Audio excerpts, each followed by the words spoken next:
We're back, baby. We're Cold back, Cuts baby. Nation. We've got two very special guests on the episode today. We've got Ben and Matt, who have co-written and illustrated a comic that Yola Swag and I have read called Justice Warriors. Is it already out, or is it it's unreleased? It's out. It's It's out. out. Yeah, Ready for it's you. out. Sitting on a Powerful. shelf. I think we talked about it last episode, and we were like, we should probably save it. But, dude, very enjoyable comic. I guess we It's a should great start read. with that. But I got my copy right here. Very crisp. Extremely fresh. Yeah. Matt and Ben both knew to send me the hard copy, and they just gave Harris a digital copy. It looks like a PDF guy. He's Yeah, a dude, I love guy. PDFs. They're yeah, great. one look PDF. Yeah. Dude, it's really good. I have to ask, how did you guys get linked up? How That did you was find each literally other? my first question, because I'm always like, when it comes to combos, I'm like, I need the backstory, I need the lore. Duo to duo. 100% internet harassment. I just was DMing Matt over and over again until Amazing. he quit his job and was like, "You're my best friend." Oh, It based. was that easy. Based. That's a pretty short version, but it was like it was in summer of 2020 when things were crazy, Mhm. and he messaged me once, and I didn't see it or didn't pay attention to it, and he messaged me again and about Justice Warrior stuff. He's like, "I'm developing this thing," and I clicked on it, and I was like, "This is actually I love this, and this is actually the type of work that I'm trying to do." Mhm. So we just got, as soon as we had a meeting or whatever, we just started riffing on it and everything and in alignment on our influences and politics and shit. So we pitched it as a comic to Ahoy, who has been really good to us. And then it came out in 6 issues over the course of last year, and now it's out in trade. That is awesome, Very man. fresh. Yeah. And you both contributed artwork to it. And actually, I think what Zach and I were talking about, me and Yellowswag were talking about how I really like it adds a lot of flavor to it when you can tell the art style kind of shifts from one of your guys to the other. It's a nice added touch, especially on the scenes where it counts. Well, dude, it really reminded me, I think, because when you originally were telling me about the comic, I think, Matt, you DM'd me first, and you were like, it's like, what's Robo-Cop on crack, kind of. And, dude, whenever it switched over to, your comic style, it reminded me, a ton of when they switched to, the goofy future commercials during Robo-Cop and all that. But, like Harris was saying, it added a nice little touch, some nice seasoning. It was a very good combo. You guys worked together very well, I think. Matt even did because this is I don't know anything about comics. What were you doing before? I was doing magazine illustration, and then I sort of drifted into animated music videos. Oh, that's kind of fresh. Very cool. Yeah, I really like doing it, but it's a grind. Anything we would have known. I can't even imagine, bro. Fucking animation takes forever. Oh my god. He does it all himself too. It's like, bro, yeah, Mr. Powerhouse. Yeah. Powerhouse. That is crazy. I have physical body problems from drawing too much. It's really brutal. No, I haven't done anything that was popular or hit the mainstream at all. I did a smoking frog that went viral on Twitter a couple times. Oh, that's dope. That's A dope. frog That's very smoking dope. pot. That There you go. Hell yeah. you That's might a really remember liked- him from this frog smoking pot image. yeah, it's good. So, people have called me on Twitter. Oh, you're the frog smoking pot guy. Oh, powerful. like, That's not bad. great. That's not bad. That's to be that's a known good as. thing to be recognized for. There are much worse things, I feel like. And Matt, you also had there is one that sort of follows you around like a little bit of an albatross. That one that which I didn't realize was your work until Yolo pointed it out to me. It's circulated so much that it's it's got legs now, but it's the one of the I'm not gonna explain it properly, but it's Put the it up guy. now. It's the guy that's Zoom in on the guy's eyes. He's like Real perhaps we should change society somewhat. And the guy in the well is like, dude, classic image. And the guy in the well is just like, and yet you seem to participate in society or something like that. I am very intelligent. yeah, I mean, Extremely powerful. Timeless, Extremely yeah. powerful. it's when did I do that? It's 2014. I drew that. Wow. I think. Yeah, yeah. 2014 That's been or around a while. 2016. And So that was you were at the Nib. Are you still there? yeah, I Powerful. started the Nib in 2013. So it's been almost 10 years. You And, started it like working there, or you created it? I created it. Oh, dude, I didn't know you That's made awesome. the nib, bro. Okay. That's Yeah. awesome. Powerful. Yeah, I'm the main editor, and I mean I work with other people, but I'm the main guy at the nib, and started it. And then so I ran my own comics, obviously, which is Dude, why that's they the were way to published there. do it, bro. Yeah, exactly. That's great. You publish them under your Self-produced. company. I didn't have to get through any gatekeepers. That I Yeah. could just publish whatever I want. But You that are was the just gatekeeper now. You're exactly. the man. I built the gate, and then I let myself in. That's great. The comic. What was I going to say about it? I don't know. I did it in 2014, 2016, and it was a response to it was an internet argument back then that if you said anything critical about the world or capitalism or whatever, it's like, well, you got an iPhone and You have an iPhone. you Right, participate in society and shit. So it's a 4-panel comic. Most people, I don't know if they've even seen the first 3 panels, I don't even. but there's think I knew different that. shit going on from different eras in the comic. But yeah, it wasn't even popular at first, I don't think. And then I don't even know when people started using it. And it felt like it, got popular in like, I don't know, 2017, 2018. I thought it topped out, but then people just keep using it all the time. And I saw You someone still see it. legitimately using it like 2 days ago. yeah, Yeah, no, it happens all the time. so it's all good. I have mixed feelings about it, right? But I think the good thing about it for me is that it seems to be known as the Matt Boers cartoon, and people be like, "Oh, you're doing the Matt Boers cartoon," or "Don't make me post the Matt Boers cartoon." So I get the name recognition lift, That is Yeah, cool. unlike the Pepe guy who just or Pepe, that's or this is true. fine. yes. Yeah. People aren't calling They it don't the attach the Casey artist to Green it. meme. That's This So is true. fine has a bit of a sordid history though, because I think not Chris Chan. I'm gonna What's his forget name? this. No, we were just talking about them on another episode. Yeah, I can't believe Schmorky. Schmorky Oh, animated wow. the, Schmorky. he animated the bumper of the This Is Fine for Adult Swim. Not a lot of people know. There's a little Which is some crazy. dark lore. Very Yeah. crazy. what happened to Schmorky? That's a great question. I don't think they anybody knows. They were drawing. Isn't that some- an Edward Norton movie? Yeah, whatever happened to Schmorky. Yeah.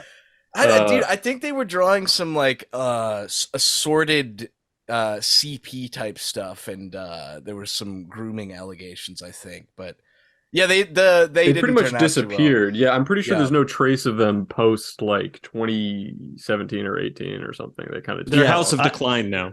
Yes, Yeah, exactly. exactly. They've transitioned over. I don't know. I don't know if people watching this even know what the fuck we're talking about, but the Schmorky, They should know. like that. I did don't even see- know what a Schmorky is. Schmorky was an animator, cartoonist person that was like affiliated with like the Something Awful forums and stuff, yes, right, guys? yes, Yeah. yeah. Oh, And- yeah. Did some funny work, but I don't want to say the story because I'm going to get it wrong. I basically have just seen like screenshots from Tumblr that involve all this drama, and then they disappeared Yeah. from the internet. Mhm. Dude, You don't know. feel bad about getting anything wrong in this podcast, Yeah. because I everything just- I say is like 5% correct, and then 95 just Yeah. We say it This with our isn't full garbage. chest, like This just like, isn't oh yeah, PBS. this is a fact. Yeah, Yes, exactly. yes. We the are only funded reason I'm by here the is to viewers, set the though. record straight. Yeah, exactly. Based. Matt, when you drew that comic, not to harp on it, but did you have any sense at the time that it was going to spread? Maybe not at the level that it did, but just that when you drew it, were you like this is a hit? You know how sometimes when you draw stuff, it's like a mixed Yeah. bag. You know what I mean? Yeah, I've had a couple cartoons take off before in like early social media days. So sometimes I would be like, "Oh, this one's a hit," and then it would, or it would It just wouldn't. no one Sometimes would it give a doesn't. shit, and Yeah, I'd be like, "Oh, this exactly. is one of the best f***ing comics I've done," and no one Yeah. cares. It Dude, only it's got always like that, dude. 5 faves, man. Yeah. I remember I made a comic and I was so sure it was going to be a throwaway, and it was about a guy wanting to I think the lactate cow, because bro, she is thick, dude. She has no right having those hips, bro. That's great. It goes crazy. But I think that's the only comic I've had go over 100K, other than the 5 gay classic one. That's great. I had the one that I didn't post. I drew it and I didn't post it for like 3 weeks because I was like, this is too dumb. Like no one's gonna think this is funny. It was the Madagascar penguins that were involved in the murder of Shinzo Abe. or something like that. And I was like, I drew it. I think I posted it to the Patreon, and even the Patreon didn't really react to it. And I was just like, this is a throwaway. And then I had nothing to post one day, and I put it in. It's like one of my highest performing comics. Like It's it got always some like- Yeah, you crazy have reach. no control over it and no way to predict it. Like with the Mr. Gotcha thing. I mean, I don't know what I thought about it at the time because it's hard to remember. It was almost 10 years ago at this point. You know, Yeah. I produced so much work at the time. I was doing like 2 cartoons a week. So you just pumping them out, and I was happy with it, but in no way did I think it would come to like define me partially. And also it didn't blow up right away. It was like a slow thing. Slow burn. Yeah. Yeah. Mm-hmm. It's always weird when that happens. Dude, Ben, have you now that you've gotten a little taste of the comics world, have you been like, yo, I should make a web comic. I should do a little web comic. Webcomics don't pay you money though, right? They don't, dude. We're Not here for the really. glory. This is for the Yeah, I glory, love bro. money. I Not love really, money. yeah. That's the thing that really, because I got the animation and illustration stuff going, and like it has sucked up all my time. And so to do a webcomic, I did do a little bit of a webcomic. I've shown Matt it. I don't think he remembers it. No, I remember. It was like a cat. Yeah, it's like a cat who has a bodybuilder body, and he Oh, that does sounds great. and he does horrible things. But then I read The Mask, the graphic novel The Mask from Dark Horse, and I'm like, Mhm. oh, this is my comic. There's You no gotta reason for me to do my Oh, Jim comic. Carrey, you're interesting. talking about. Draw him killing Shinzo Abe. Oh my god, Yeah, that there cat we go. would There totally we go. kill Shinzo That's the Abe. move. That's the move. He would really enjoy it. But Then- I don't know. It's a lot of work without a lot of payoff.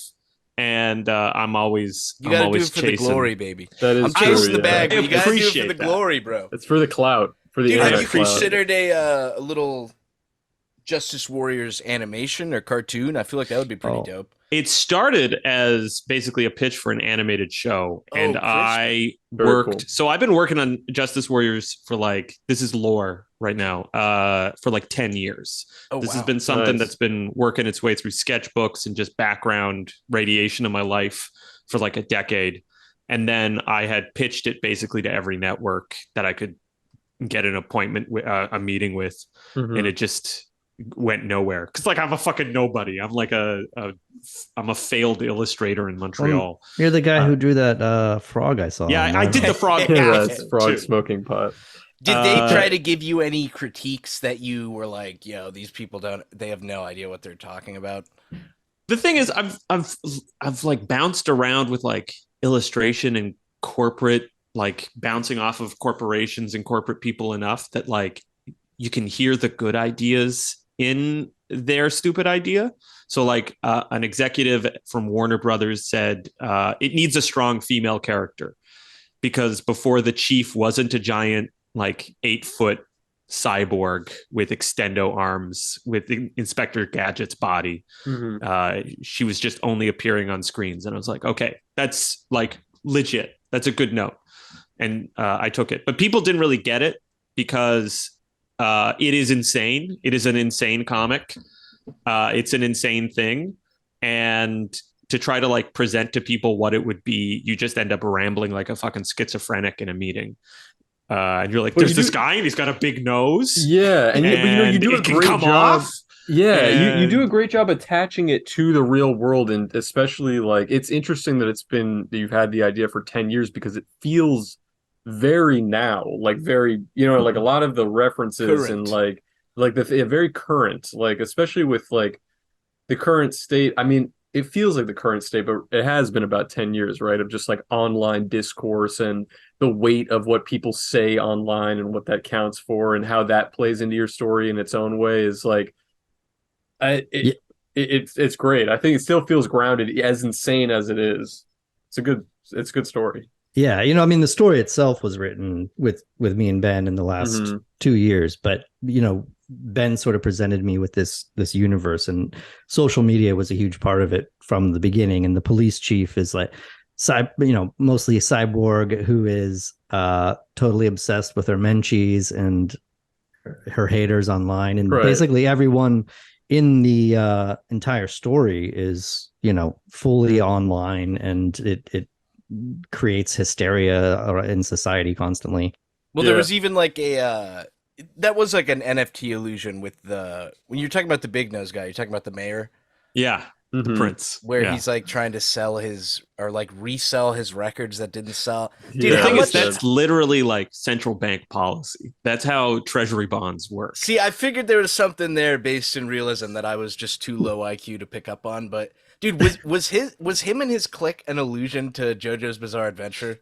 There's a bunch of JoJo in there. Okay. There's also Prince and like the Revolution in there as well. Okay. And also just like straight up like 17th century aristocratic foppery. All of that sort of mixed in and like having fun with it and trying to mix it with manga. The vibe was quite anime. Fruity back then. Yeah. There was a bit of like a you fruity powdered vibe, your face. You gave yourself a little mole. Yeah. Yeah. I was born in the wrong generation, baby. For sure. The big drag queen era. Definitely. Yes. Yeah, drag queen brunches. Drag queen. Yes. And like that little tranche of society where no rules really apply to them. So I wanted to like play with all that and a little bit of, I was thinking about if you guys know it, the warden from Super Jail. There's a lot of Super Jail Justice Warriors. Yeah. Dude, whose idea was it to give shit a fucking banging hot wife? Yeah, I like that. I think that was my idea, and we both instantly loved it. That was like, oh, this is great. This is great. I love very funny. Oh, and I'll also add that shit is their last name, which is her maiden name. Yeah. Oh yeah, that they actually took on her maiden name. Yeah. Yes, powerful. Just so happens that he is a literal shit. Also, it's really good. I want to do if we do a spin-off, I want to do little shits and have like a family. We could do an entire family. That's a great idea. No, it's like shit, his wife, and then they're like 3 kids, like the Simpsons, except he's a cop and he has to go in and he comes home from work and he's like, I'm under investigation for fucking shooting a mutant. This is excellent. Like Carl Winslow, but gunning down a family. Yeah, exactly. Yeah, just to be clear, like Justice Warriors is this is just the first volume, and it's not a one and done thing. Like we are actively it's not like announced, it's not fully greenlit, but we're gonna make a second volume. It's don't not tell like anyone. It's don't not it's not a huge secret, but we are so the main story's not done. You're not just thinking spin-offs. You got no. Yeah, we have main story. Okay. I would say, without exaggerating, we have 10 volumes of stuff. Like we have a lot of ideas that we have pretty well formed. The idea is to go through different aspects of society in each volume. So like The Wire. Yeah. Powerful, you know how The Wire powerful. was like, would go to the docks for a season, and then you'd have most of the characters like McNulty and, Avon Barksdale would be in every season, but then you'd have new characters. So tonally a bit different from The Wire, but sure. We want to hit on elections. We want to hit on sports in this world. Just sort of everything. And just like how policing rubs up against all these things, and just like take all of these issues and crank them to like 13 and have a riot with it. Dude, not just 11, 13. No, 13. They're cranking it to 13. Real baby. bad luck numbers. Did you guys feel at all? Did you feel at all during the creative process that you guys, was there ever a moment that you disagreed on something, on a direction, or like where you wanted to take something? A few times. Yeah, we disagreed a few times on like what was the biggest potential friend ruining time? In issue 2, in like the chapter 2, I guess, in the trade, there's this holographic flexing dude who has a baguette on his head and a cinnamon roll on his forehead, and he's the bread king, and he's trying to get you to buy as much bread as possible and then hold it. Buy and hold. It's like a bad crypto joke. Sure. But I was like, no. It ends up being like one of the best jokes of that part of the book. But I was like, no, I hate it. We're going all over the place too quickly. First, we start with like a record bubble, and now we're talking about a bread bubble. I hate it. And Matt was like, no, this is the funniest part of the book. This is the funniest part of the book. Powerful. And we even went to our editor to like, we did ask our editor to sort of break the stalemate, to mediate. Yeah. And what did they say? They were into it. Matt was Said right. it worked. Yeah. Have By you that gloated point, at actually, all? Sorry, What's that? I didn't mean to interrupt your train of thought, but did you get some gloating in? No, I actually was coming around to Ben's point of view because in a way, you can write it 100 different ways. And plus, Ben is like the original creator. So I do want to defer to him on a lot of stuff of how he like wants this world to be. But it was more of like, there's a pattern we're going for in the first 3 issues in particular to set up this world. It's bubble city. It's a physical bubble, but also there's economic bubbles, and they're crazy. They involve record apps and bread and helicopters. But then each fix, creates more crime, creates more weird stuff. So like they do money drops, helicopter money drops to literally drop cash on people to like a cash infusion to help the economy. And that requires them to manufacture a ton of helicopters to do it. So then at the end, there's a bunch of helicopters laying around. There's a helicopter surplus. So people start grabbing them and flying around doing crime and shit. That's awesome. So I wanted to like push that, like every issue, there's a new thing. And to really, the word I used that really brought Ben over is it has to be zany. Yeah, Yeah. and So- like for me, it was hard to balance because it is like a stupid, really juvenile comic on the front of it, but then I'm always trying to like be as I want the like subtext to be as like smart and serious as possible, so that you have like this sort of whiplash of like, oh, this is stupid, but oh, that's a really smart joke. Oh, this is stupid. There's a poop that's talking, and like, oh, it's his first day and he doesn't know what he's doing. Help me with my pension. And then it's like a smart joke about treasury bills. I want it to like be flapping around all the time. And Matt, the zany comment really helped set it like, okay, we have to. We're trying to bridge It's gotta be the fun. high and low culture, Yeah. the zany and the Zizek. Yeah, for sure. Were you guys worried at all with like, because the way you described that, it kind of reminds me of like South Park and shit. And I've seen, it's probably just a vocal minority, but I think I've seen quite a few people that are like mad at that type of zany mixed with real world politics, like that it encourages people to not care about some things. Did you guys ever have that fear at all, or you were just like, we're going with it?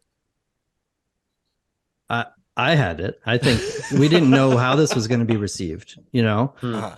First of all, we started writing this rather in 2020. This Right. is the height of Black Lives Matter and anti-cop sentiment.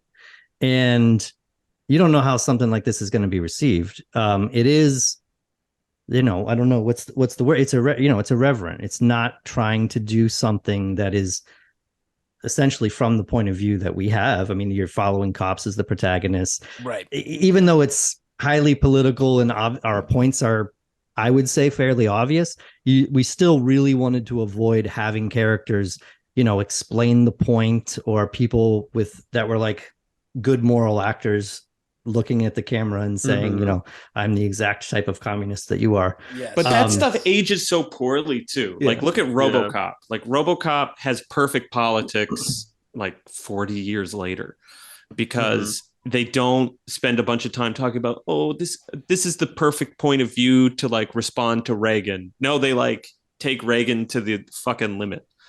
And they point out how stupid it is by going along with it. And that's the joke of Justice Warriors, where we basically reverse engineered Robo-Cop. And nobody, I don't know if Matt was afraid. I was afraid too. Like, do people have the patience and even the sensitivity to do that nowadays? Yeah. Well, and afraid's a strong word, dude. I'm not a pussy. But you're so strong. But I think like at the time we were doing this, like 2020, 2021, shit was so crazy online. It was like people were, this stuff has been happening for a long time where like people calling out stuff for being problematic or for, not having the right politics.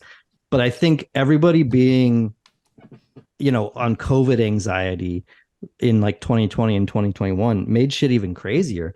And I was just seeing stuff every day, like all the weird whatever happened, what somebody writes a YA book about fucking orcs and they do it wrong, and people like get the book canceled, and like they try to get the person to like commit suicide on live stream. Yeah. And like I was like, oh man, like, all it takes is somebody fucking, they just take a picture of a panel with no context and just post it online and go, what the fuck is this? In all caps. And then, you're fucking having to issue a statement by the end of the day. It's Jover. It's true. Once that happens, it's Jover. It's Jover. Dude, I remember I remember during 2020, like during quarantine, it was specifically, I was literally just talking about this with my brother because we were laughing about how crazy this was. But it was during that period of time during the Black Lives Matter protests where there was this Instagram blackout. Like everybody was saying, like everybody posted a black square. The black square. And so I remember like seeing that day that everybody was doing it. And there was one girl who I actually had never met, but she was like a mutual friend of mine that posted on that day. I don't know if it was like she was trying to make a statement or it was just whatever. She posted like a bikini pic where she's like sitting poolside with a margarita and was like living like the sweet life. Dude, she got reamed out so fucking hard and like it was like watching a car crash because I had to just see like, oh my God, this is crazy. And then because she got bullied so hard on that post, then she posted a black square like afterwards with like the Black Lives Matter. And then in the comments on there, people were like, this is performative. You should kill yourself. Like all this crazy shit. And looking at it now, and I'm just like, I mean, okay, on one hand, like that girl's an idiot because you got to read the room, right? You have to know that you're going to get, but it's like what a traumatizing event that probably must have been for her to just like everybody that she knows and her friends like destroying her on a public I know some forum. people who have been through stuff like that and have become like main characters, both people who do stuff publicly like our work, like they post things, and then just random people like that who you post an Instagram post or a TikTok or something or just a tweet, and then all of a sudden like everyone in media is discussing you and like thousands of people are piling in your mentions. The black square thing was funny. When that happened, I immediately I thought for about 6 seconds, I thought, I wonder if I should post a black square in solidarity. And then I went through the whole process. I said I could see how the next 48 hours was going to play out. I was like, no, dude. I was like, all white people are going to be posting the fucking square. Then there's going to be a backlash against the square. There's going to be white people denouncing white people for the black square. Black people are going to be saying all white people are doing this just to be performative. And then now they're taking up space because all the white people are doing. I was like, no, dude, I'm fucking sitting this out. Sit it out. Yeah. You can't play the game, bro. Yeah. What the fuck does it do? It's on Instagram. Literally. It's like, Zuckerberg. Guys, we convinced them. We ended racism. Thank you, guys. We did it. Like, we did the thing. That was ballsy of you, Harris, though, to post White Lives Matter on the same. That's not. That was crazy. It's like, bro, come on. That was probably not the best time. But, dude, that was a wild time. And I think part of it, now thinking about it, now we're like 3 years out from that situation. And it's like, I think a lot of people were, I mean, obviously their heart was in the right place, but I think people were really bored and really tense. And it's like you were saying, Matt, that like at that time, it almost felt like that era of social justice warriordom had reached a boiling point. And now we can look at situations like that. And I think it's mellowed out a bit. I think people have kind of like started to push back a little bit on the overly reactionary Twitter takes and whatever. Yeah. I think the woke era was 2012. This is my new theory I'm unveiling on Cold Cuts. 5 minutes old. Yeah. The woke era was 2012 to 2022. And that there was this, and I'm not talking about like caring about anti-racism and stuff, because I think awareness of that, or like people who care about that, has only increased over time. But like the weird performative stuff we're talking about, performative is the key word. The over and then like the picking apart of stuff to find problematic and everybody else jumping on it, sort of it was going on for a long time, but then it did reach this zenith where like crazy stuff was happening, where people who were like all on board with it for years and years had to sort of admit that there was a problem of excess with this stuff, and it wasn't just like, because there's all these mind-numbing debates about cancel culture and wokeness, where they're like, the right thinks everything is woke that they don't like, and putting a black person in a fucking Disney movie is too woke and everything. And then on the left, it's like they have to say, to hold the line, they have to basically say like none of it exists. Like there is no cancel culture, there is no, and it's just like so fucking stupid. But if you spend any time online, you have seen the dumbest shit take over people's minds, and them pretend that it has this absolute like there's this like moral necessity to like destroy the life of some fucking loser who did a tweet, and you're just like, dude, I got like real fucking problems in my life and in the world, and we can't be doing this shit anymore. Like people were complaining about digital blackface. Like if you post a meme with a black person, what you talking about, Willis? What you talking about, Willis? Whoa. Well, I mean, and then you get into weird places where it's like, the digital blackface thing. So I'm gonna racially segregate my reaction memes or something. Right. It's too dumb to really entertain at all, right? Right. Female characters, like everything has to be like from this hyper narrow, calcified racial identities, but then isn't that segregation? It reminds me of that meme video where it's like a extremely racist guy and then this really anti-racist guy just end up agreeing, because it just always ends up with like, blacks should have their own water fountains. Give black people their own water fountains and shit. It's like, dude, all right. Yeah, but they should be nice. Exactly. The nice way. Dude, I should say we are, Harris and me are broke artists, so we have the free version of Zoom. We are down to 3 minutes, 40 seconds, but we will resend you a link if you have time for another 30 minutes. Okay, yeah. We should do another slot. Yeah, we'll keep going. Yeah, it's kind of become part of the charm of Cold Cuts is that we're like fucking... People love it. In the 360p camera, it's like, ooh. You gotta put like a musical break in. You guys have a music break? We do have a theme. We have a bit of a theme. I also should say we do have some Patreon questions, and I think some of them are actually usable and not use some of the shit ones. I want a shit question. Yeah. Well, I got a quick question, I guess, before we before we like move on to the next segment. Did you go, either of you, did you go into the, like, I want to be an artist from a political angle, or did that come later after, like... Well, it sounds like for Ben, it was all about the moolah. All about the moolah. It was about the money. It is about money, because when you're poor for a long time, you get a taste of it, and you're like, I'll do more of that, please. Yeah. Anything for a buck, please. And like... surviving as an artist is like fucking impossible. Like living in a base. I literally lived in a basement where one of the walls collapsed from black mold, and I had to like at 3 a.m. I had to be like, oh, I'm homeless. Great. You know what Ben is willing to do for money? For the billionaire Harlan Crow, who has all the Nazi memorabilia. Yeah, he hires Ben to do these drawings of him in like act like dressed up as Hitler and stuff. They're resplendent. Ben said he's okay with it. Dude, because the price is right.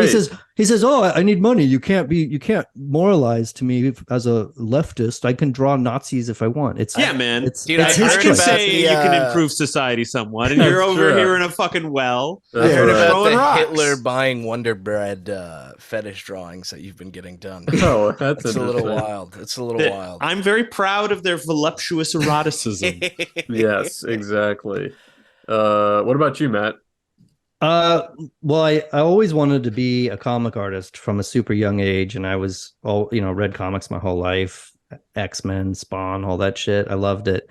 And it wasn't until 9/11 happened, when I was 18.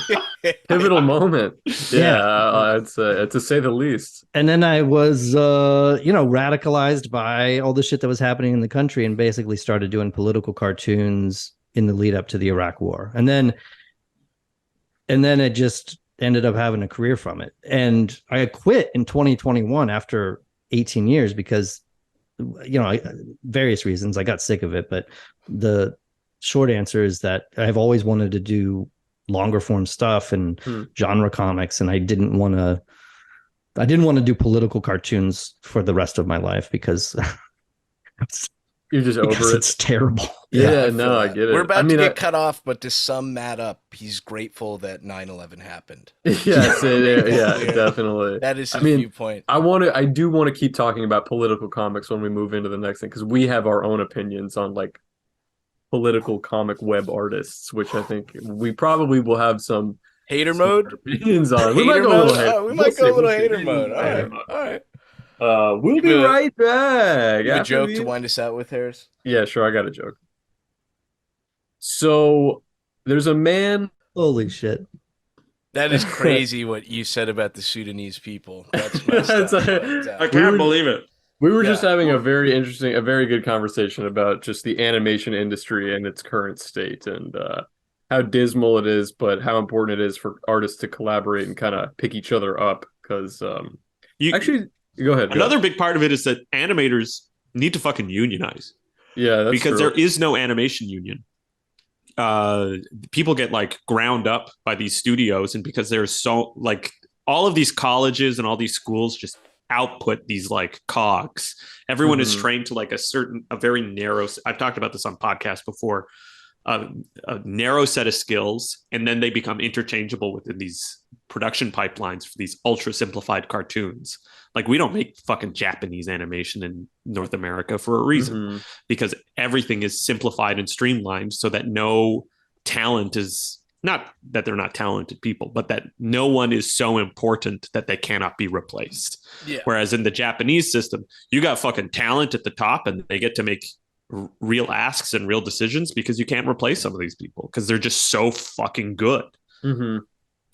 And I saw somebody like somebody brought this up online, and it's like kind of a broad statement, but I think it's a good point that like they brought up how like back in the, I don't know, even as recently as like the 70s, you had these artists that were actually forming like a community of artists. You know, you had people that were actually all building upon each other's work and inspiring each other. And even you read some of this stuff like these, like, you know, Patti Smith books where she's like in the same hotel as like Salvador Dali and like fucking, you know, a million other like people that are all just like chilling in like one spot in, you know, in New York. And it's like, it's interesting that we have the internet now and those could exist more easily, but it actually feels like artists are more isolated and like less inclined to work with each other. Well, dude, I would disagree to an extent and say that it's just more of like a digital age thing, because like there's definitely a Twitter artist community.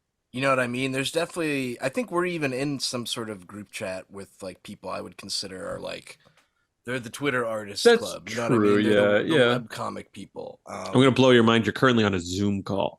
That's true. We are also on a Zoom call with other artists. I mean, I thought it was an interesting point that like what he was pointing out was there's a lot of like, I think there are a lot of artists that want to, and honestly, I slip into this a little bit too, that want to like appear mysterious. So they're less inclined to be like social, you know, or active and just be putting out their material. And I think there's something to be said for, you know, getting by with a little help from your friends. I think that's coming, dude. I mean, like you were talking about the unions and shit. It's definitely coming because there's too many talented people.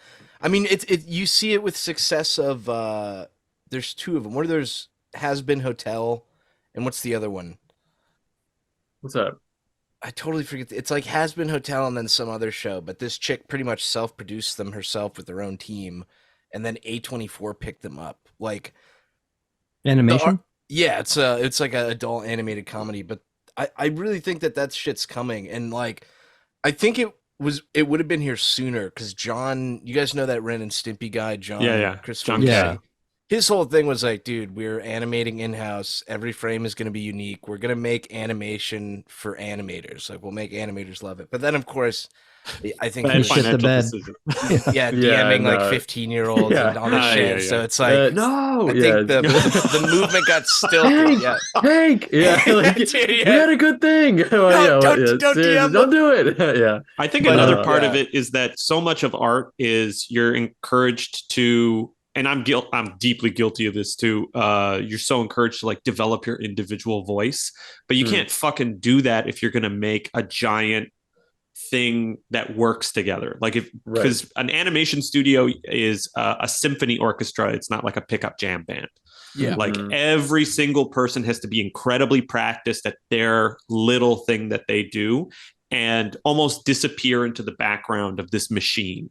And that doesn't deal well with like branding online. So even if people are like super talented and do really well and get a lot of attention, there's no system to feed back into pushing them into some sort of collective endeavor with other people. And that's something I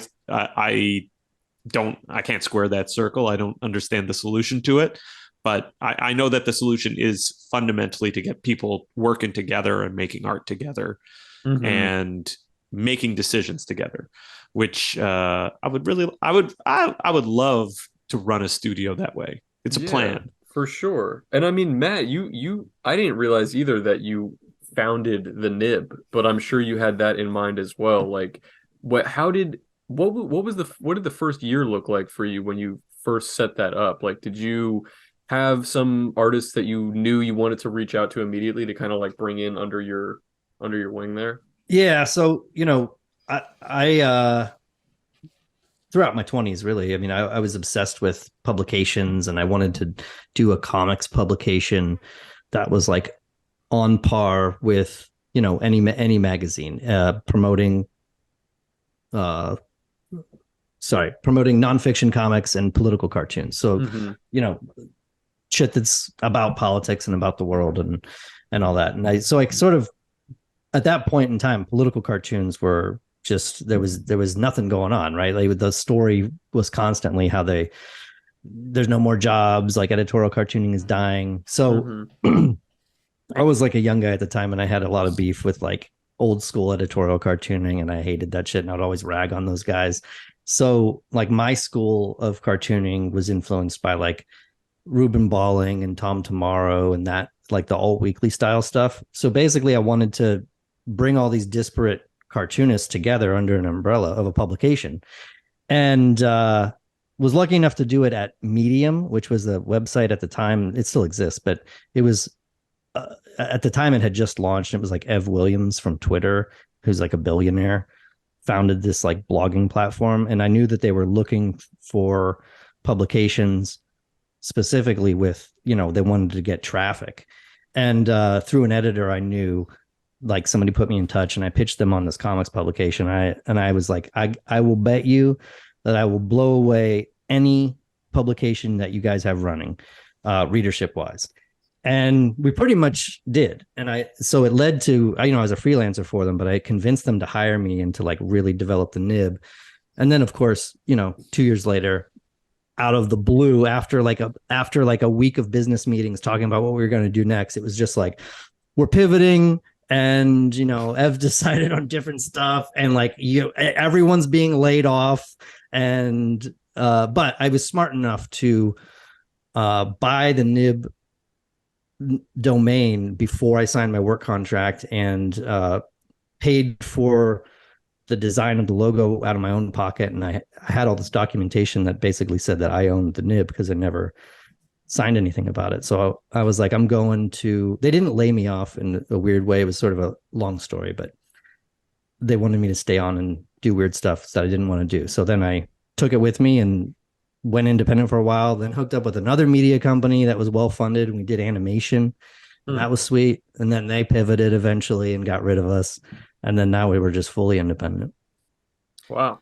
Dude, what would you say,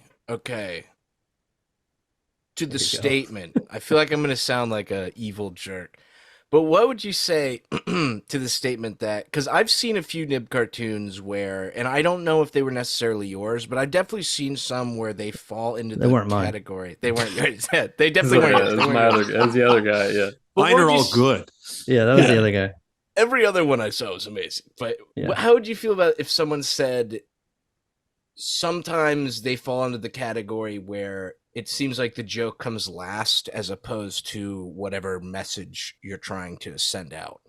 Oh, sure. I think it's hard to do political cartoons really effectively. Because, you know, unlike this other, like we were talking earlier about Justice Warriors, where you can kind of, it's real political. I think people know what we're going for, but you sort of leave it open a little bit for interpretation. You sort of don't really want your political cartoon to be misinterpreted. So, you know, yeah, it leads to varying degrees, I think, to, you know, humor being put second or last, depending on who's doing it.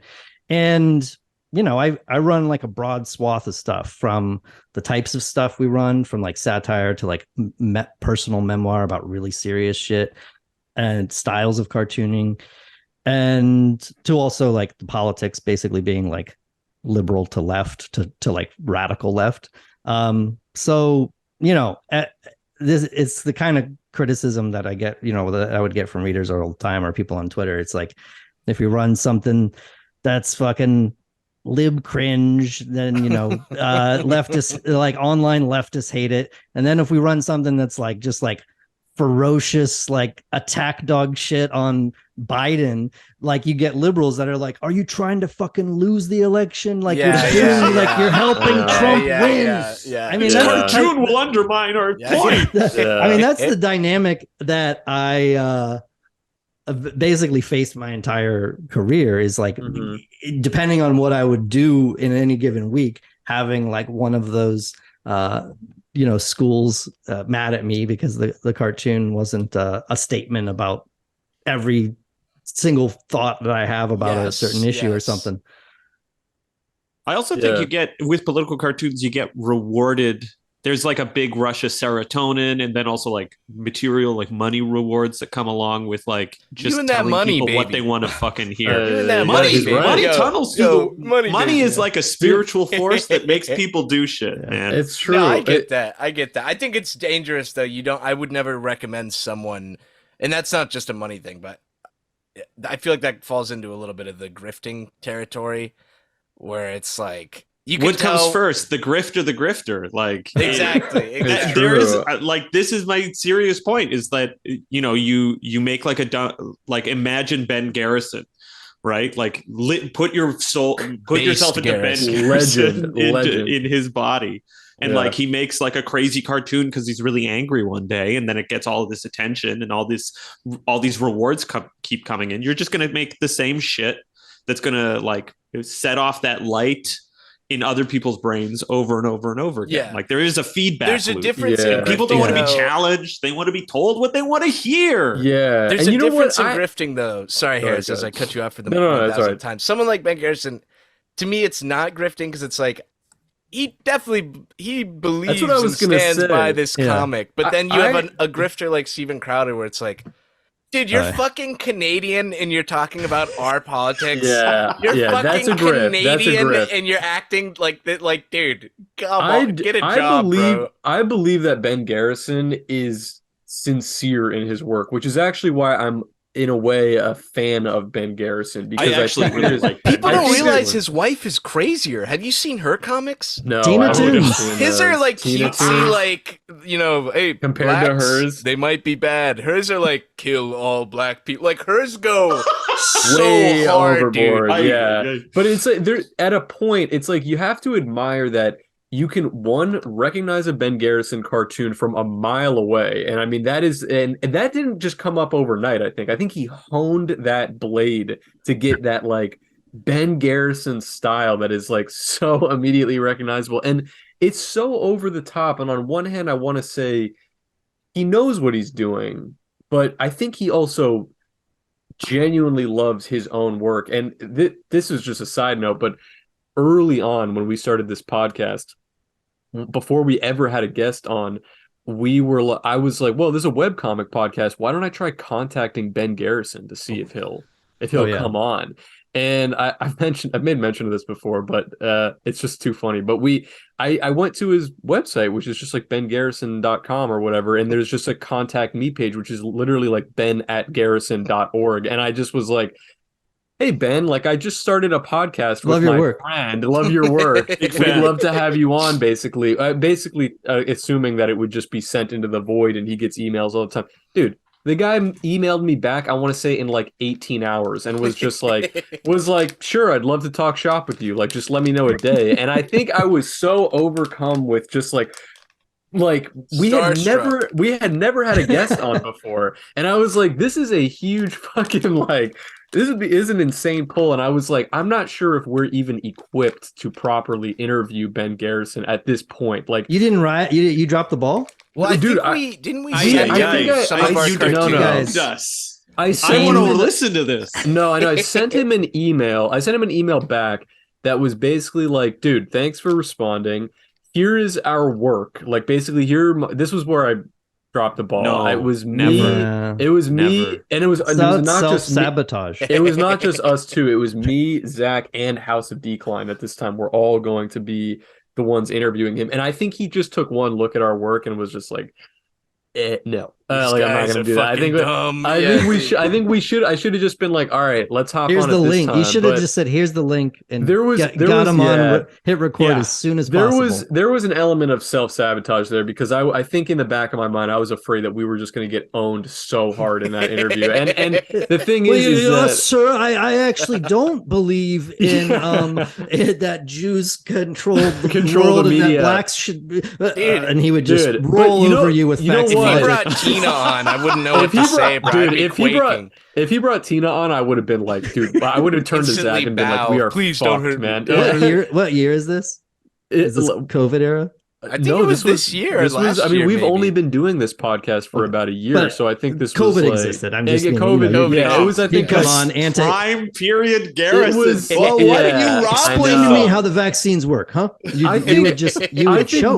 I think we could reach out to him again, and he would maybe not remember that we had ever been in touch. But would still be register a different email. Yeah, just get a completely different email. I'll you email can do him. this. I'll make up an email that's like steven@crowder.org, and I'll be like, hey, come on my show, dog. Just open the email and be like, oh, I was showing one of my vaxxed friends. So, like, sorry, I have a few. I was showing one of my vaxxed friends your comic, trying to wake them the fuck up. And I just remembered like how much I would want to interview you about your craft. Yeah. But you know what? It is something else just interesting that I noticed when I was because I was looking at his, bengarrison.org or whatever, his website, and he has a whole section on there dedicated to his fine art. Like, he has a whole section of paintings that he does. This is what I wanted to talk about, is that he's really a tragic figure, because he's sort of an okay cubist painter. He's not great, but he does this style, which I think is interesting, and I noticed immediately a parallel between, it's like you said, he's got this cubist look about him, but it's very busy. Like, it's extremely busy. Your eye, there's no general sense of where your eye line is supposed to go, because there's just colors and things going on in every corner. And I was like, I mean, it's a lot like his comics in that way. Like, he definitely has this weird brain thing that when he's painting or drawing, he creates this style of comic which is purely non-linear. It is so busy and out of control. And I just was like, even talking about it now, I'm like, fuck, I cannot believe we did not interview this guy, because I absolutely would love to ask him about all you this register shit. a new email and you give me that hot slot. Talk to him again. I gotta get him on. Yeah. That shit is crazy though, man. Like, some of these other, and you know what? I think he puts so many other political cartoonists to shame, because I really couldn't tell you another like political cartoonist. You know what I mean? Like, he is, everybody knows who he is, who's on Twitter, and old people, I feel like old people, young people, like, everybody fucking knows Ben Garrison. And it's like, I think it just speaks to his insanity, kind of. And nothing is labeled the deficit. Nothing, no.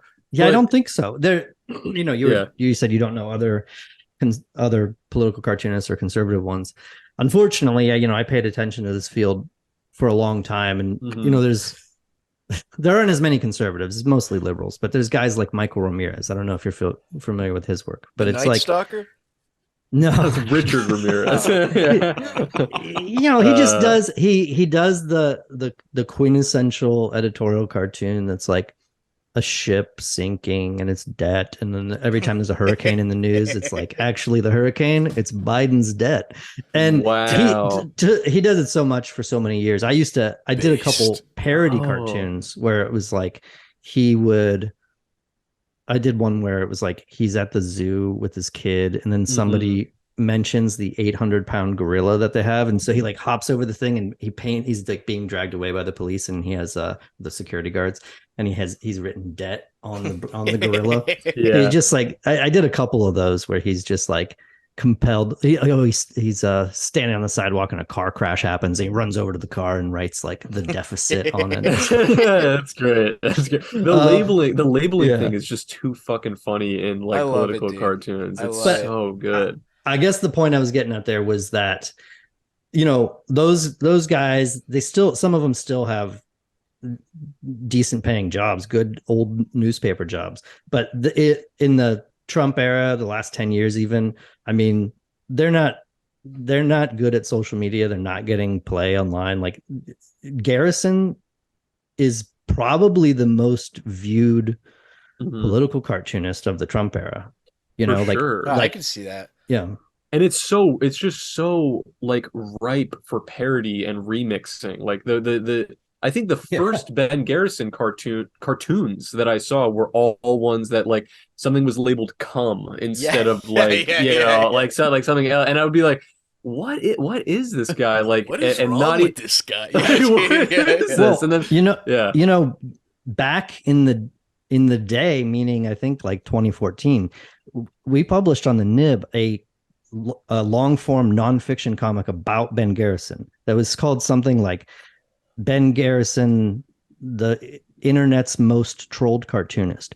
And it was before he became the Ben Garrison that we know and are talking about. But he did these political cartoons that were, you know, bad. I mean, like the one, it's like the pyramid walking with the megaphone thing. Yeah. But it got like remixed by 4chaners, and they were putting like the anti-Semitic thing. Yeah, I think I actually read it's this. It's very Joker. His origin story is very that of acid Joker. Yeah. So this cartoonist, David Blumenstein, I think was his name, did like a straightforward nonfiction piece, like reporting on it. He interviewed Ben Garrison for it.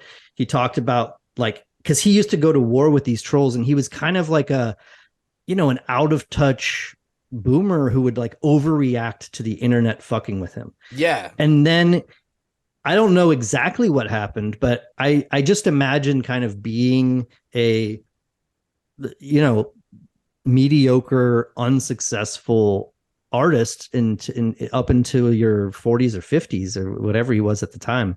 And then just sort of like doing these right-wing cartoons with like the ascent of Trump and like the online alt-right movement and shit, and just seeing that fucking meter go, like the retweets and just doing numbers. And, you know, I think he just got into it. I do think there's real beliefs, but I think like a lot of people, he just, you know, he became radicalized by the internet. Dude, I don't know if the material he wants response. I don't know if he wants to have sex with Trump, but I get the same feeling I do when like you're a kid and you watch Totally Spies. And for some reason, the animator's like, let's have them all inflate into blueberries and have big feet. And you're like, this is someone's fetish. The way that man draws Trump, dude. Right. No, it's... He draws Trump just like a paragon of like justice and just like fucking ripped. And I'm just like, bro, something is going on here, dog. Yeah. Something is fucking going on here. Dude, we got the fucking 10 minutes left. I have to get to a Patreon question. Okay. Yes, please. These people are paying. We gotta hear it. All right. Let's see it. I literally ruined the conversation to ask you this. Matt Boers, would you rather have 3 small nipples in a triangle on your chest or 1 big nipple right in the center of your chest?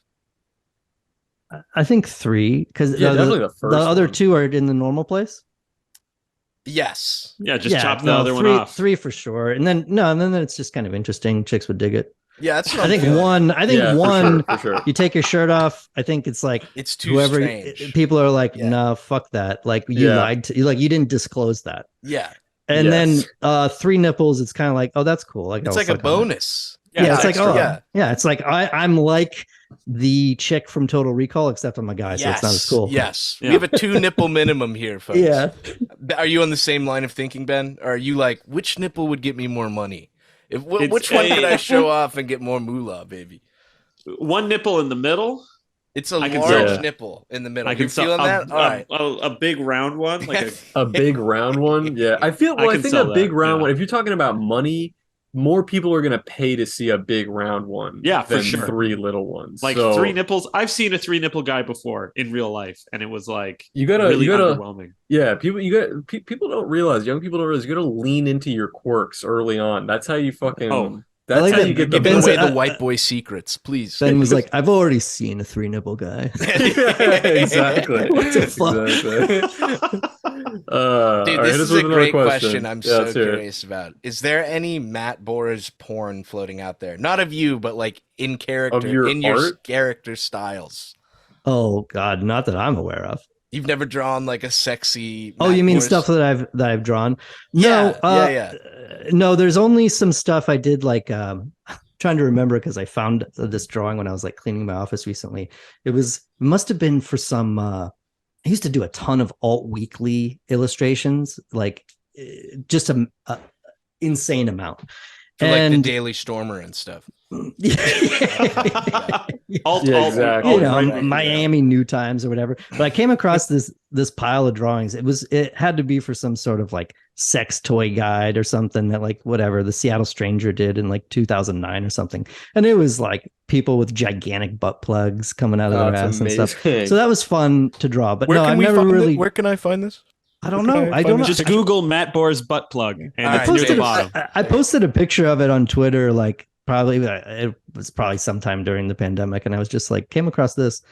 That's probably the most risque stuff. I've never drawn porn. I should. Maybe I could. Dude, maybe I don't could do it. do Dude, like. I think there's something there. I have this do like well commission. guy porn. This person got me about, and like, well guy porn would be dope. But dude, early on in my career, someone paid me. And they retweeted it recently and tagged me, and I was like, please untag me in this, dude. But they paid me to draw in the YOLO style, them as a chick getting fucked by a giant, sexy rabbit woman. And I went all out and drew it, and I'm just looking back, I'm like, dude, I do not want anyone to fucking see this ever, dude. Why would you do that? Dude, you gotta have fucking like kids someday, and I know, They're gonna find it. Robert like, Crumb had kids. It's fine. Yeah, that's true. But now it's like, you know, in whenever you have kids, you know, and they're not old enough, but they're just online, and they're like friends in high school will like fucking send them their fucking dad's porn, is like to troll them. I mean, dude, I post my ass every like 6 months on Twitter, so I'm sure my children will hate me by the time they're 16. They'll see Nice. that. Dude, Ben, curious. you've definitely drawn some porn, bro. You draw. I literally got paid paid once because like I've just been like freelance, just desperately trying to survive for so long that I got paid to design a dildo once. Oh, bro. Yeah, so I had to like in Blender like sculpt an ultra realistic dildo that then they used as a basis for like a production line. Dude, I would have kept turning in model. my version, and it's just my penis, and it's like an inch big, and they're like, we can't go with this. You gotta We can't do this. No, you don't understand. That's classic. This is premium, No, baby. people This is like premium. no. I've heard no complaints. Yeah, And then I got notes like it's too pointy. She doesn't like it, and I'm well, like, you don't want that. This is you weird. don't want pointiness in the Yeah, dildo. come I on, would bro. assume. Haven't you fucking used a dildo before? Come on, bro. I'll introduce you to some hung babes, which was the next question. How do you guys feel about hung babes? Hung We're very babes are pro cool. hung babe. Babes. Based. Only if Yeah. they're babes. I haven't dated a hung babe, but I'm definitely pro. You're missing out. Open-minded. You're missing out. Why not? It's excellent. Look, by the way, I went on DeviantArt because I just needed to see if there was any Matt Boers, lewd images floating around there. And so I just looked up Matt Boers on DeviantArt, and you might be unfortunately I have to tell you, for some reason there's a lot of images of Joe Rogan that appear when I look up Matt Boers on DeviantArt. There's like a very detailed pen sketch of Joe Rogan, and then like 2 more wallpapers with like a quote from Joe Rogan, and I'm like, why did this? Based. Do you have any? Is there like a link there? That ain't me. I don't know what the fuck you're talking Okay, about. no idea. Anyway, I guess it's like as far as the things that could have appeared when I looked up Matt Boers on DeviantArt, I guess it's pretty light. It's not so bad. Good. You got another Patreon question? I have. This is less of a question, but Matt, you have a very round head, and keep up the good work. That is from Thanks. Yeah, Felda. no, went bald pretty early, so I'm feeling like glad that I got a good head shape. What's early for you? Because I feel like I'm losing mine. Yeah, you're getting some recession. I don't know how old you are, but I started getting recession and like deep into the sides and thinning out in like my mid 20s even. Did that comic like- guy you were talking about keep running in and writing recession on your forehead? Yeah, and like That's when you know it's bad. and then I don't remember when it was. I was early 30s. I was just like, I gotta just buzz the Yeah, head. dude, There's I'm only 29. respectable thing to do. Yeah, I'm It's getting. No, true. you're good. I'm You getting got there. a. I mean, you got a good. It's good, receding. It's receding. The guy's gonna Rece- start. He's I gonna think start writing. receding's one thing, but when you start to get just super crown? thin, you're just Oh, the thinning? it's over. Yeah, you know, the it's I thin. don't game want the over. crown, bro. I don't want the crown. Because then That's like- your choices are to look like a doofus or to do a comb over or be a fucking like a Tim Pool guy and wear a beanie 24 hours a Oh day. my even when dude, you- God. I'm a beanie guy. That's Dude. gonna be me. bro, I'm I would fucking- pay. The video of the guy snatching the beanie off of his head at some protest is like Dude, and him acting like My the guy God. literally just removed Batman's face Top mask 10 and like, anime dude, betrayals. I wear Yeah. this to protect myself, and it's like, dude, you don't. You wear no, it you don't. because You you're fucking little bald you look bitch. ridiculous. it's the fucking lamest thing to have an insecurity about because I know. if anyone ever gave a shit, if a girl ever cared or any, I don't like, I've never heard about it. Who like, You also It's don't want to fine. be with Yeah. someone like that who like Yeah. that is such a Yeah. big issue. Dude, too bad for him though, because you rock it, you got the beard, like his goatee looks so fucking shitty. I feel like that's part of the reason. Dude, I gotta During pull up COVID, the Matt had like a heavy metal guy beard too. Oh, yeah. It was quite Oh, impressive. base. Oh, you let it really go? no, I let it. Yeah, I was like, you know, I looked That- like a bassist for like a doom band. That's good. fucking Before we awesome. get cut off, our executive producers, thank you, Gzan, Trash Bins, Brap Brap Pew Pew, Trevor Stilson, Snake Oiler Man, Garlic Bread Ben, Conga Heli, who I've been mispronouncing the past like 10 episodes, I love Conga Uh-huh. Heli. and yeah. Shrek the Third. Conga's dope, bro. Oh, Shrek the Third. They Shrek the Third. they do cosplay, but they send us some cosplay like feet pics where they're Feet dressed pics up like in an anime the girl, and I'm cosplay. like, Very hot. impressive. Just quickly, please buy our book. Oh Oh, yeah. yeah. Oh my god, It's guys, available plug at- your stuff. at Plug your stuff. Anytime, anywhere Yeah. there are anywhere books are sold. No, yeah, Please buy go. Justice Warriors and thanks for having us on. I learned a lot. You know what? Let's. Yeah, this is really I'm gonna fun. send you one more link. We'll go for 5 minutes and give you guys some Just so plug we can time plug. because Yeah, give you a little we room for the completely plug. obliterated that. Yeah, Dude. that's all right. Holy shit. That was good. It has been really good having you guys on. Yeah, though. this It's was actually excellent, nice bro. I had a to- good time. Yeah, it was a blast. Yeah. Ben, you're Uh, not gonna DM us for money after this, are you? No, It's no, no, like- no. I'm broke. No, no, bro. He's just gonna porn, hire bro. you for a fucking porn drawing. No, no, no. We're back. We're back. Where can people find this book if they want to get it? There is a Simon and Schuster link that we'll send to you guys, which Beautiful. is sort of like a jumping off portal that links a lot of different booksellers. You can find it at most physical bookstores, which is like That's awesome. crazy. Are you guys Very gonna do a fresh. tour or something? Because I'd love to come get my copy signed. Oh, well, Uh, there's no plans to because you know, Right, that right. costs money to travel around, but that would be great. But no, it's also at the Nib bookstore. I stock it there because I run the Nib bookstore, so I bought copies of my own book to sell. Powerful. Let's go. Powerful. Very cool. And mattbors.com, you can buy them from mattbors.com too and get Matt Matt. Boers. All Money. websites I control have it. BenClarkson.com or no? No, there's just like a link to Matt's website on my website. Okay, Oh, that's fresh. power play. I gotta do Yeah. that to you, Harris. I should have Beetle Moses linked to YOLO. That's actually not. Yeah, that's a pretty good. Well, idea. you know, that's what I think we were talking about before we started. Is I got a domestic U.S. shipping operation being run by my mommy. Killing it. Yeah, it's- Killing it, bro. because I'm in Canada and it's so fucking expensive to mail stuff. I wanted to just sell copies personally, so I hooked up my mom with a case. She's underemployed, she needs it, and the orders come through Squarespace. I forward them. I say thanks, mom. Dude, Thanks, I Mom. need to do that to my mom because this woman has too much free time, bro. She called me the other day and was like, I was so excited to try the new Bud Light Limerita, and then they put a trans on the can, and I was like, Mom, you were not Mom. looking forward to a Budweiser product. Why are you Yeah, lying to yourself about come on, this? dog, Like, come come on. on, yeah. Come on, She was dog. mad about it. She was mad about it. She was like, I can't believe it. And I was like, Who the fuck? I was like, She can know you, about start, can you go No, no, painting? it's, Can you like take a painting or Seriously, something? it's Like, just Does she know something. about your sexual proclivities? yeah, she finds it strange and unbecoming, and I don't know I'm what sure to when tell you her. find the right one, she'll love them. I'm Yeah. hoping. That's I'm right. hoping. That's Yeah, right. we'll Yeah. see. You never know. Well, You never You know. never Mom, know.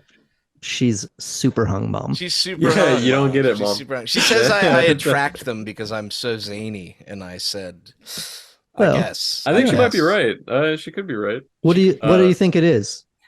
I don't know. Maybe posting about my love of hung women attracts them to my DMs. That might. Yeah, That I that don't know could what be it definitely is. helps. I routinely post that I want their hugs, and then they hit me And up. then it And then they hit happens. me up. It Yeah. kinda I mean, I've happens. actually never seen somebody with so much success as YOLO does, where he just posts like, hung ladies, DM me. And then he will get like a fucking 100 DMs from just like hung women, like Too hung, showing bro. up. There's something weird going on too, because I'm like, I would assume they were not all hung. They can't all be hung.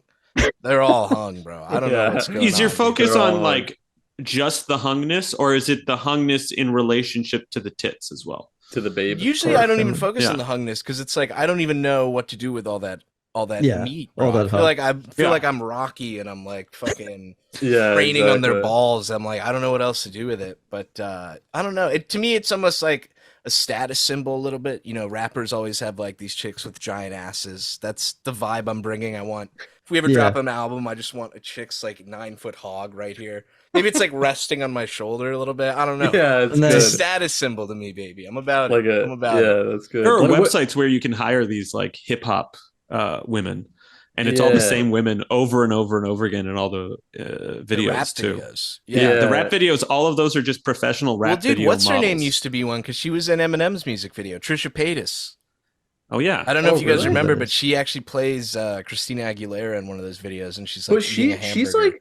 like Forrest Gump. Like she's appeared at like random moments in history that like nobody JFK understands how assassination. Dude, she if got she there. had a child with that fucking Elden Ring kid who appears in every video, you would never not see that baby like everywhere on Earth, bro.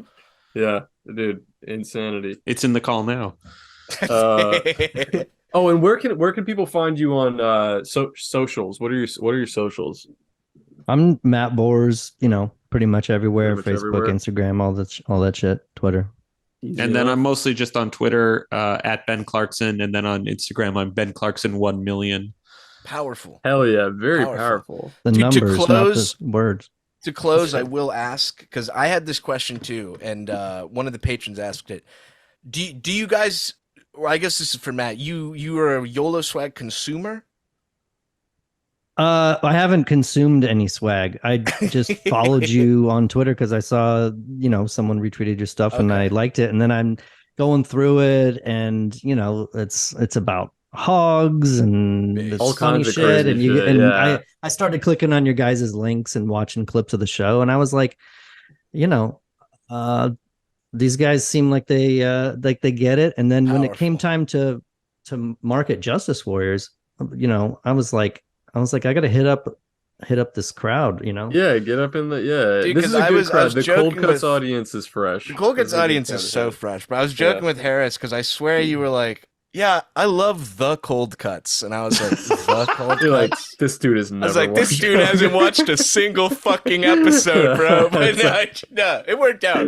I had a No, very no, good time. I- This was quite fun. This is a great time. No, I haven't you se- guys honestly, you guys got a good thing going on here. I was really Thanks. impressed when I took a look at it, and yeah, I you guys got a bright future too if you keep up working together. If I Thank can you. stay awake And- longer than 1 Yeah, yeah. hour when Harris is That's awake. good, yeah. At 3 hours you get a day. If you keep sticking to it, gold, you guys will have lightning a in a show. bottle. I'm We sure. got something. Appreciate we got it. something. Thank you. Thank you. I appreciate the support, and yeah, it was lovely having you guys on. And I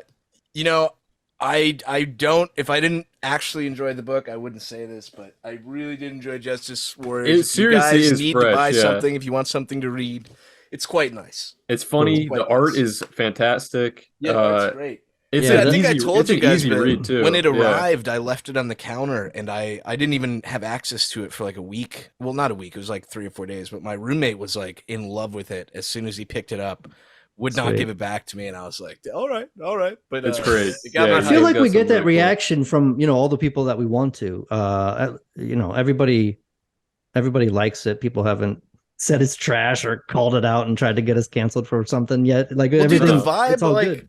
there's not a lot of. I mean, I remember when I was younger in high school, this vibe of like Robo-Cop, future gross, gritty tech was everywhere, but you really don't see it a lot anymore. And I think that's kind of the main thing where I was like, oh, this fucking slaps, dude. Yeah, we're trying to bring it back a little bit. You know, I think that the earnest pitch here for your, you know, obviously you've already endorsed it and everything, but the earnest pitch here for people, I guess, is that it's so fucking hard to get stuff off the ground now. Everything is Star Wars and MCU, and like creator-owned shit is harder and harder to punch. Nobody owns their own shit now. So like, you know, insane. We're trying to do 10 volumes of this stuff, and you know, it's harder like to do Hellboy these days. You know, Sin City, all that stuff that was great comics, the creator-owned stuff is so hard to fucking get anything that lasts beyond 5 issues anymore. So by the first one, we're going to make at least a second one, and then hopefully enough people buy this stuff, we can make 10 of them. Keep it going. Yeah, hell dude, yeah. Fingers crossed it works out. And only suggestion I'd say is if you want to get into social issues and stuff, episode 2, maybe there's a hung woman, maybe there's some trans issue type stuff. Oh, that'd be great. There's already a hung woman. Oh, it just has not been revealed. There's a hung woman in book 1. But we just haven't like gotten into it. Well, see, instantly I'm like, either she's really good at tucking or she's maybe not quite as hung. Well, as I'm wishing, you know. I know we got to go, but I quick anecdote was I talked to an old friend I hadn't talked to in a while. He got in touch with me because of Justice Warriors. He read it, and you know his politics were I think a little iffy, and he's like, yeah, man, you're gonna get into the trans issue in volume 2. And I was like, I don't know, man. You know, it depends on what you mean. I don't know what we have to say about it, or whatever. And he was just like, oh, you know, it's just everywhere now. And it's like, and I was like, I don't want to continue this fucking conversation because it's going to be, you're going to say something really bad. Yeah, it's true. It gets weird really fast. That current state of discourse on Twitter is some of the worst that I've experienced since I've like gotten. It really is. It really is insane how much people post about it commensurately with how many actual trans people exist.